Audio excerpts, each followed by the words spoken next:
Assalamualaikum warahmatullahi wabarakatuh. Alhamdulillahirabbil alamin. Wa bihi nasta'inu ala umuri dunya waddin. Shalatu wassalamu ala ashrafil anbiya'i wal mursalin sayyidina Muhammadin wa ala alihi wa sahbihi ajma'in. Faqala Allah ta'ala fi kitabihil karim wa asdaqul qa'ilin. A'udzu billahi minasyaitonir rajim. Bismillahirrahmanirrahim. Ya ayyuhalladzina amanu qu anfusakum wa ahlikum nara. Al-ayah. Qala an-nabiy sallallahu alaihi wa alihi wa sahbihi wasallam, innama bu'ithu liutammima makarimal akhlak. Hadirin yang mudah-mudahan dirahmati oleh Allah Subhanahu wa taala, segala puji beserta puja marilah kita panjatkan kehadirat Allah Subhanahu wa taala yang telah menciptakan alam semesta beserta isinya. Pun begitupun makhluk, semua makhluk termasuk manusia yang menjadi faktor utama dalam kehidupan di dunia ini. Istilah bahasa Sunda menyatakan manusia atau manusia itu menjadi lalakon. Menurut istilah Sunda, lalakon itu suatu makhluk yang sampai menembus nanti pertanggungjawabannya di akhirat kelak. Berbeda dengan yang namanya hewan atau semacam tumbuhan-tumbuhan. Mereka ketika mati sudah mati dan tiada hisaban bagi mereka. Tapi berbeda kalau manusia itu ialah suatu makhluk yang memiliki pertanggungjawaban kelak ketika sudah mati sampai di akhirat. Nah, jadi makhluk yang menjadi sorotan utama di dunia ini ialah manusia yang akan mempertanggungjawabkan semua perbuatannya ketika dia berada di alam dunia. Allah Subhanahu wa taala yang telah menciptakan beribu-ribu kenikmatan sampai sekarang kita alhamdulillah diberi kesehatan, diberi ketenangan, diberi kesabaran, diberi kebanyakan rezeki oleh Allah Subhanahu wa taala, sampai kita pun tidak bisa menghitung bagaimana menghitungnya, karena nikmat Allah yang diberikan kepada kita tidaklah terbatas. Allah menciptakan tubuh badan kita mulai dari ujung rambut hingga sampai ujung jari kaki. Itu adalah sebuah kenikmatan yang sangat luar biasa. Bahkan manusia diciptakan sangatlah sempurna, berbeda dengan makhluk-makhluk yang lainnya, karena Allah Subhanahu wa taala berfirman, laqad khalaqnal insana fi ahsani taqwim. Allah telah menciptakan manusia sebaik-baik rupa, sebaik-baik ciptaan. Begitupun Allah akan senantiasa memuliakan Bani Adam, keturunan Bani Adam, tegasnya manusia. Allah akan memuliakan bila terdapat di dalam dirinya sebuah tatanan akhlak yang baik, tatanan akhlak yang mulia, yang mendapatkan ridho Allah Subhanahu wa taala. Tidak lupa sholawat beserta salam kita curah limpahkan kepada baginda agung, panutan kita, figur kita, pemimpin kita yang harus diikuti selama-lamanya dalam aspek kehidupan kita semua, yakni Sayyiduna wa Maulana Muhammad sallallahu alaihi wa alihi wa sahbihi wasallam. yang membawa kabar berita, baik berita yang baik yang memberikan kita motivasi untuk semangat hidup, baik untuk apa baik untuk memberikan suatu yang kaumnya untuk menghindari semua kemaksiatan, dan untuk memberitahu kepada kaum-kaumnya yang suka bermaksiat. Dan biasa Rasulullah menggambarkan sebuah gambaran yang menakutkan supaya mereka meninggalkan suatu yang maksiat. Semoga kepada para sahabatnya, kepada tabi'in wal tabi'at, dan semoga kita sebagai umatnya yang mudah-mudahan kelak di yaumil qiyamah mendapatkan syafaatul utba dari beliau. Amin ya Allah ya rabbal alamin.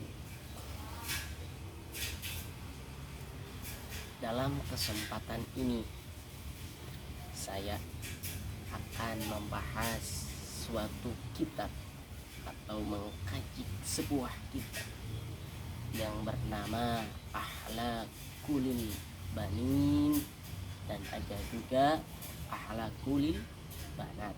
Namun di sini saya akan membahas sedikit mengkaji kitab Akhlaqul Banin. Akhlaqul Banin ini merupakan kitab karya dari ulama Indonesia. Jadi kita pun punya ulama yang sangat luar biasa. Agungkanlah, muliakanlah ulama-ulama kita dulu. Jangan mengagungkan ulama-ulama yang di luar Indonesia.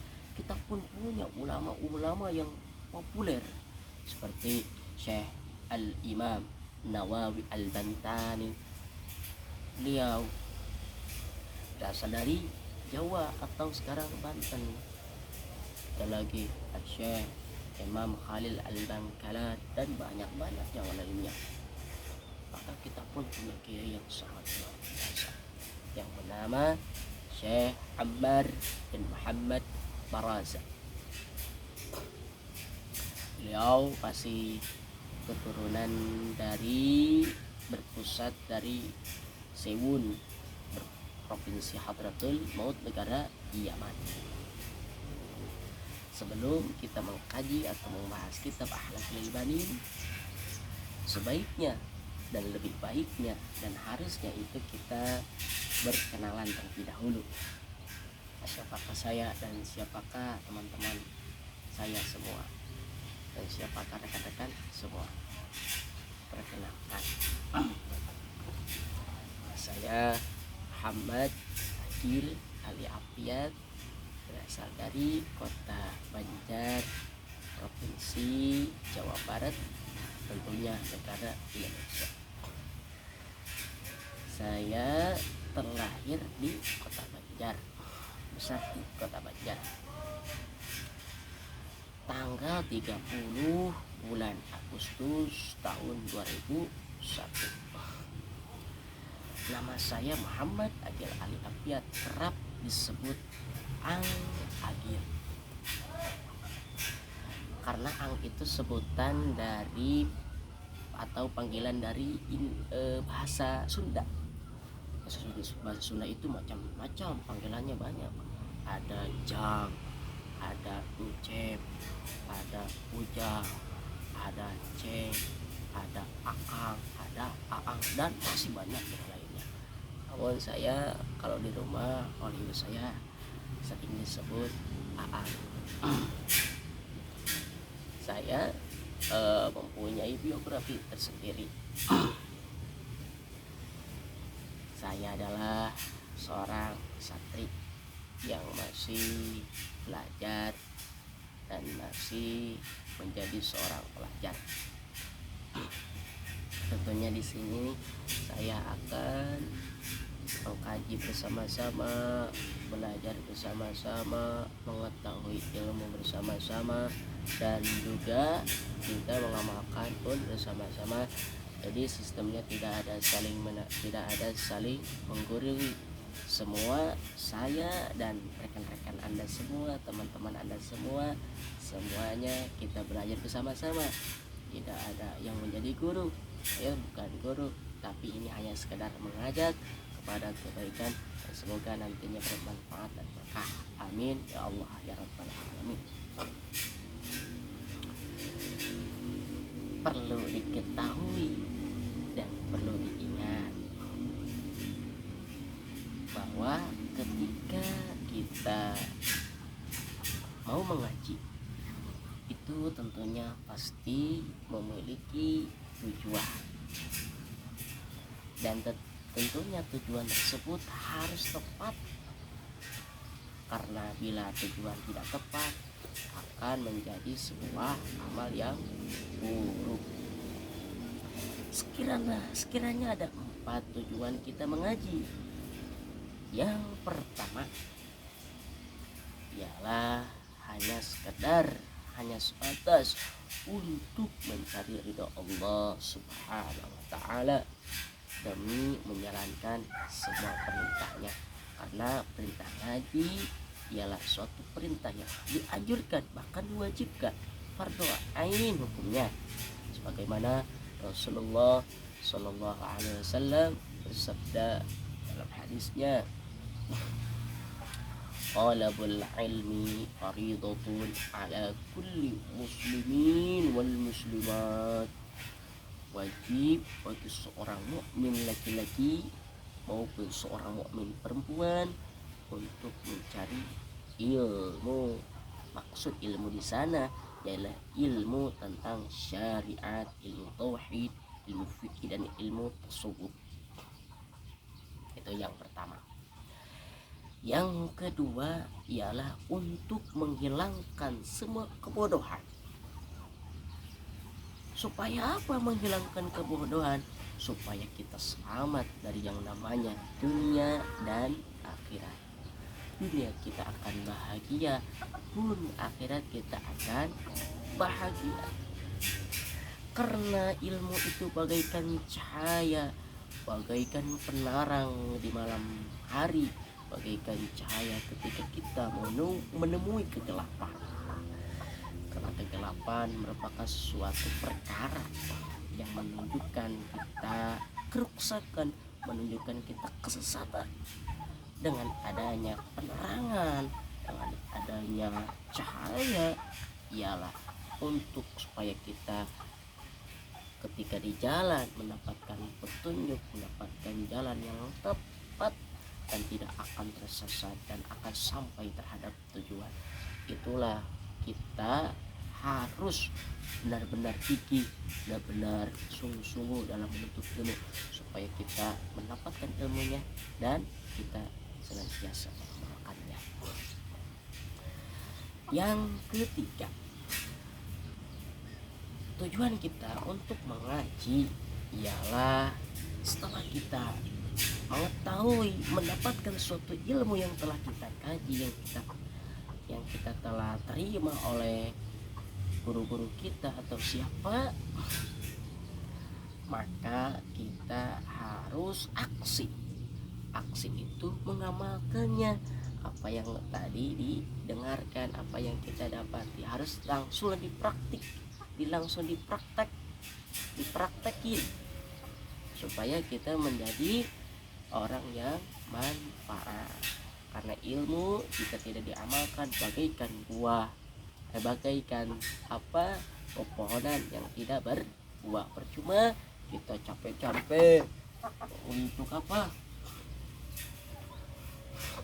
untuk bercocok tanam, namun apalah daya tidak hasil buah, maka sia-sia pekerjaan yang kita lakukan.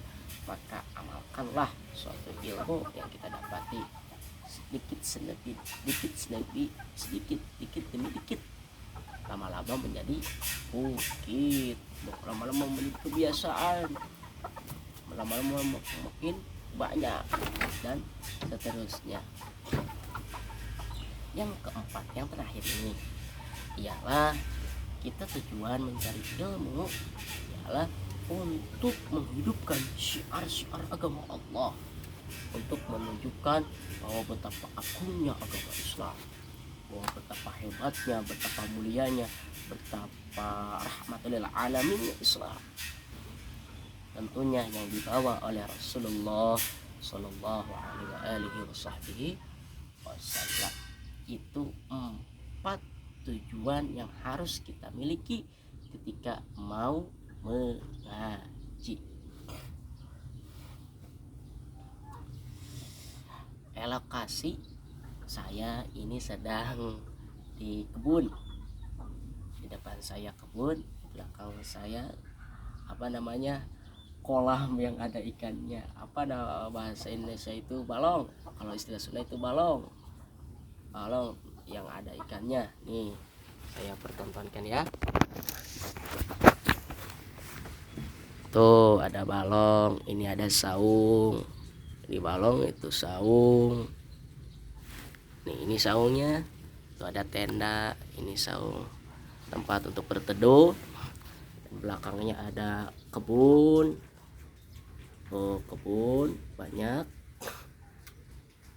Ada pohon pisang, ada pohon pepaya, ada pohon singkong.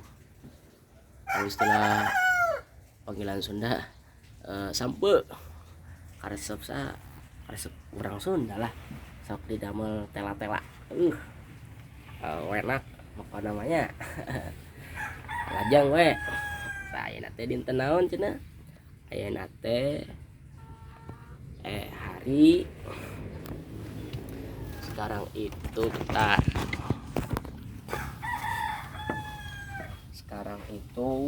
hari apa ya? Hari Rabu tanggal 8 bulan Agustus tahun 2021. Bertepatan di lokasi perkebunan dan belakangnya balong. Lanjut ya. Langsung saja kita pembahasan terhadap kitab. Nih, ini kitabnya. Kitab Ahlalul Kulil Banin. Ini sudah rusak ya. Tuh. Sampulnya udah begini. Tapi alhamdulillah sampulnya masih baik. Tuh ini kitabnya, kitab Ahlalul Kulil Banin. Saya waktu ngaji di pondok ini mau kaji kitab Ahlalul Kulil Banin hanya berapa lembar, 30 halaman. Itu setahun kaji kitab ini. Alhamdulillah tamat.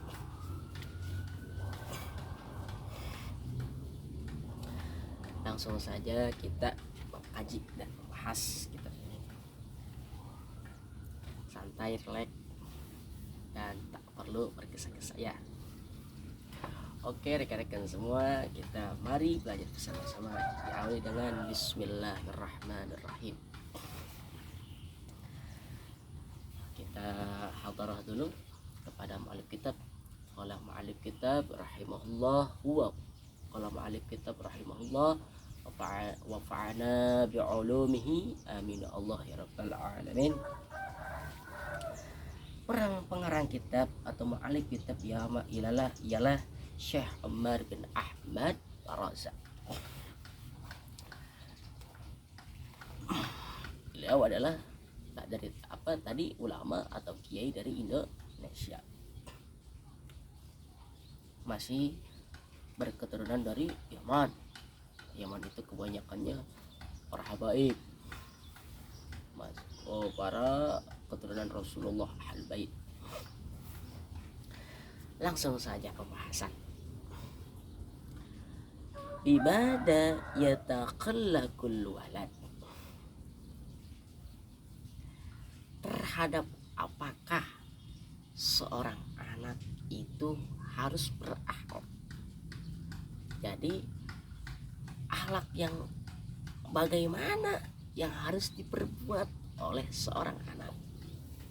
Itu pertanyaannya kata musannif. Jadi akhlak yang bagaimanakah yang harus diperbuat oleh seorang anak?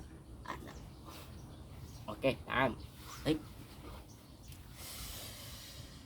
Perlu diketahui apa sih akhlak?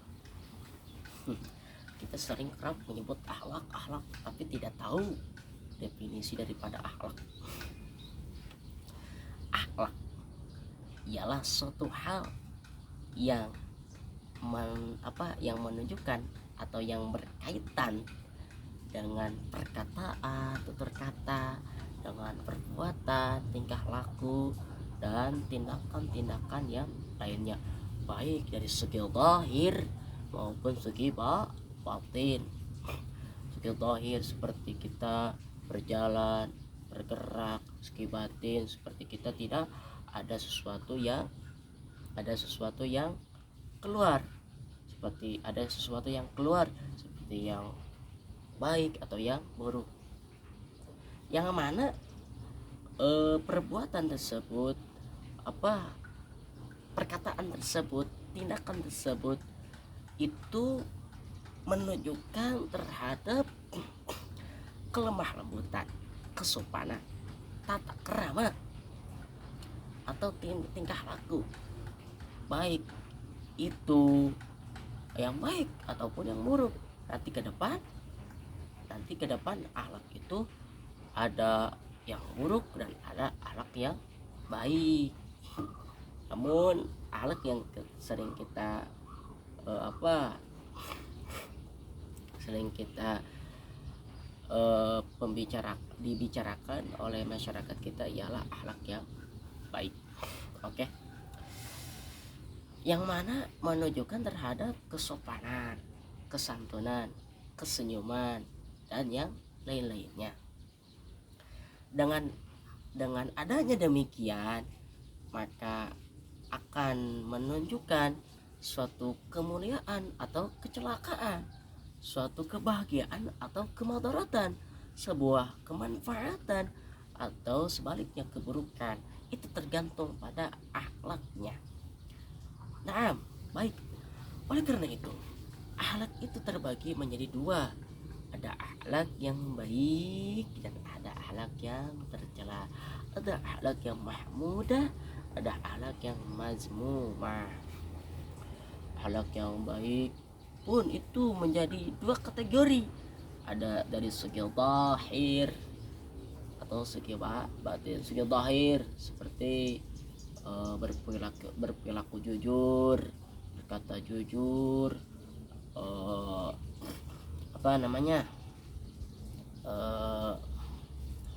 memelihara pandangan, memelihara telinga, ucapan, dan yang lainnya, itu zahir. Adapun batin seperti tidak ada perbuatan ria, suka ikhlas, dermawan, tidak sombong, tidak ujub. Itu menunjukkan akhlak yang baik. Pun sebaliknya akhlak yang mazmumah itu kebalikan dari akhlak yang mahmudah atau akhlak yang baik. Paham? Kembali lagi terhadap kitab bimada yataqallaqu al-balad, terhadap apakah seorang anak harus berbuat akhlak. Maka Allah Subhanahu wa taala berfirman dalam Al-Qur'an, A'udzubillahi minasyaitonir rajim. Bismillahirrahmanirrahim. Qu anfusakum wa ahlikum nara. Kata Allah, bergalalah dirimu sekalian dan keluargamu sekalian dari yang namanya api neraka. Ayat itu menunjukkan kepada kita semua, kepada rekan-rekan kita semua, khususnya kepada saya, bahwasanya kita itu harus memelihara diri sendiri. Memelihara dari apa? Memelihara dari perbuatan-perbuatan yang keji, memelihara dari perbuatan-perbuatan yang tercela, memelihara dari perbuatan-perbuatan yang dilarang oleh Allah. Itu ketika kita sudah berumah tangga, mempunyai istri dan anak, wa ahlikum, dan pelihara juga keluargamu, khususnya bagi siapa, bagi bagi ketua atau ya bagi ketua rumah tangga, kepala rumah tangga siapa, ayah. Itu yang menjadi pelopor dalam dalam rumah tangga. Jadi ayah itu harus betul-betul mendidik istrinya, mendidik anak-anaknya supaya terjaga dari yang namanya apa, api neraka. Didiklah istri dengan sebaik-baiknya, jangan kasar terhadap istri, harus diperlakukan selembut-lembutnya kepada istri itu. Istri itu bagaikan tulang yang bengkok.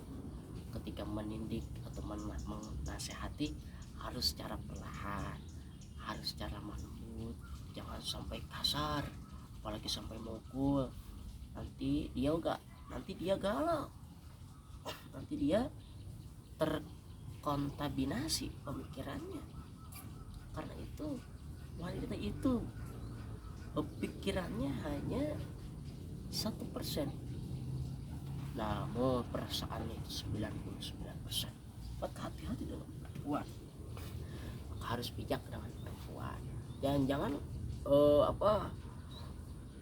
terlalu dimanja, nanti kesananya akan merepotkan. Jadi standarlah mengurus istri itu standar. Kalau saya ya belum punya istri, ya doakan semoga setelah saya beres dari yang namanya dunia pesantren, insya Allah saya akan melaksanakan yang namanya sunnah Rasulullah. Baik pun terhadap anak-anaknya dari sejak kecil. Nih khususnya dalam kitab ini tertuju terhadap anak. Kenapa? Karena seorang anak itu harus dididik dari semenjak kecil. Karena kalau semenjak besar itu sulit.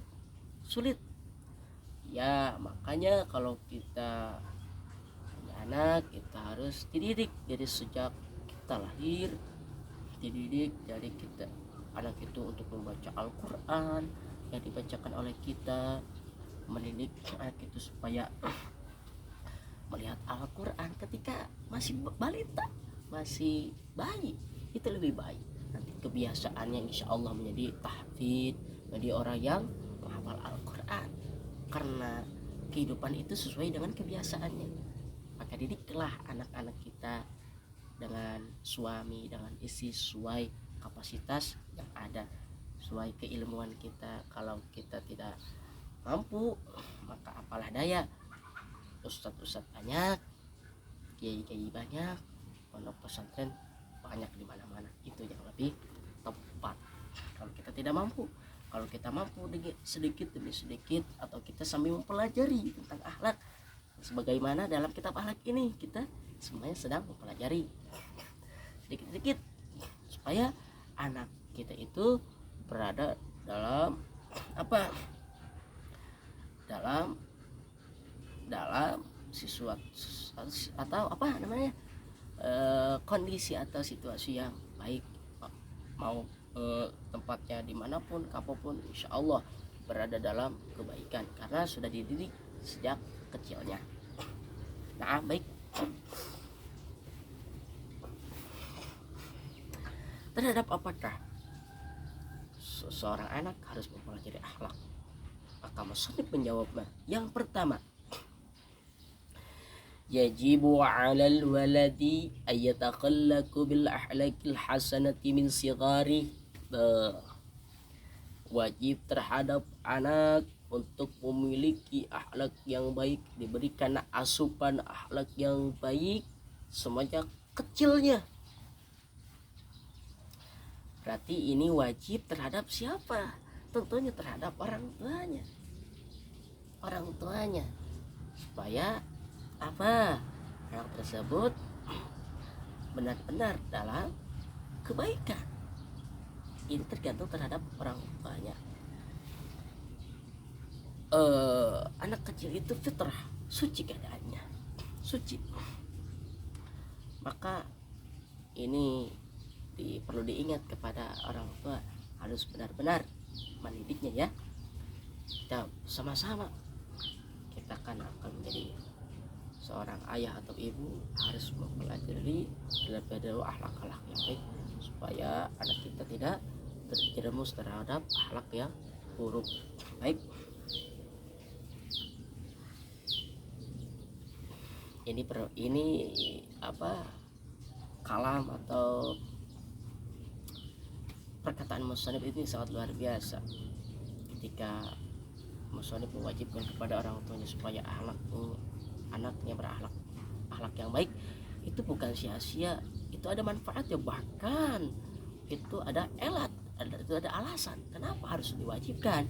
Karena di sini musannif melanjutkan, lita'isa mahbuban fi kibarihi yarda anhu rabbuh wa yuhibbu ahluh wa jami'un nas. Luar biasa.